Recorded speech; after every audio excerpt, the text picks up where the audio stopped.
Olá pessoal, eu sou Luiz Henrique Damasceno, estamos aqui pela Mapas Memorização. Hoje nós vamos estudar Direito Eleitoral STF, informativo 891, 892 e 893. No informativo 891 não encontramos julgados relevantes no tema Direito Eleitoral. Vamos para o julgado destes dois informativos.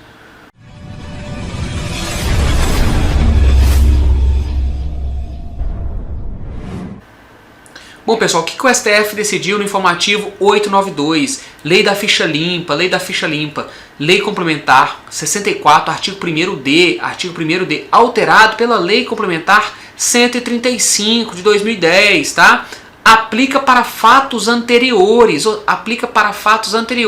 ou seja, aquele que incide ali na lei complementar 64, artigo 1º-D, alterado pela lei complementar 135, ele vai ter a sanção prevista, a lei utiliza a palavra sanção, e ainda que de maneira equivocada, de 8 anos, um período de 8 anos de inelegibilidade. E isso vai aplicar para fatos anteriores. O que o STF falou? Olha, isto não é sanção, tá? Isto é um requisito negativo ali que o indivíduo deve preencher para poder ser eleito. Não houve uma atecnia do legislador, então não há que se falar em sanção, perfeito? Isso promove a moralidade das eleições, a moralidade da própria democracia, perfeito? Então aplica-se para fatos anteriores, não se incidindo aqui, por não ser sanção, a regra da irretroatividade de sanções, ok? Então, neste caso, aplica-se para fatos anteriores à alteração legislativa. O indivíduo não vai ficar apenas 3 anos inelegível, ele vai ficar, sim, 8 anos inelegível, perfeito? Foi isso que o STF falou, basicamente. Próximo ponto, pessoal, já no informativo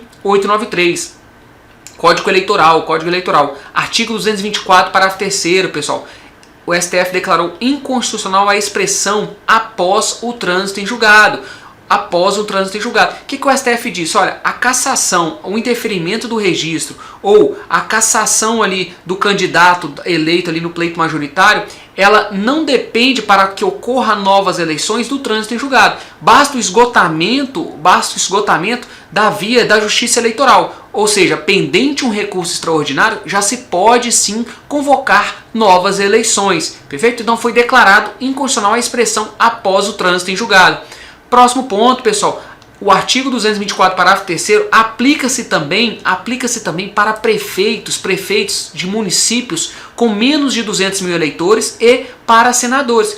Por que houve o questionamento? Nestes dois casos, ocorre ali o sistema majoritário simples, ou seja, não há segundo turno. Desejava-se que automaticamente o segundo colocado ocupasse o cargo caso houvesse a cassação ou indeferimento do registro ou a cassação do mandato. Perfeito? O que o STF falou? Olha, negativo. A regra do 224, parágrafo 3º, que determina a incidência de novas eleições, aplica-se também para prefeitos de municípios com menos de 200 mil eleitores e para senadores, ou seja, sistema majoritário simples. Próximo ponto, pessoal, artigo 224, parágrafo 4º.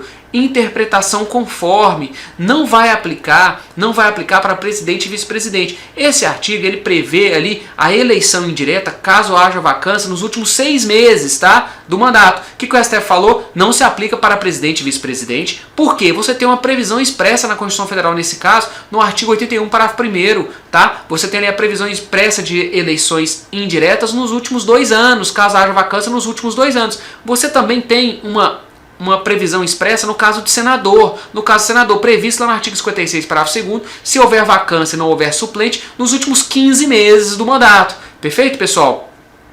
O artigo 224, parágrafo 4º, aplica-se também, pessoal, para governador e prefeito. Então ele vai aplicar-se para governador e prefeito. Não se aplica para presidente e vice-presidente, tá? E para senadores, porque tem regramento próprio. Ele vai aplicar para governador e para prefeito. Havendo vacância nos últimos 6 meses, eleições indiretas, pessoal. Recurso contra a expedição de diploma. O que o STF falou, pessoal?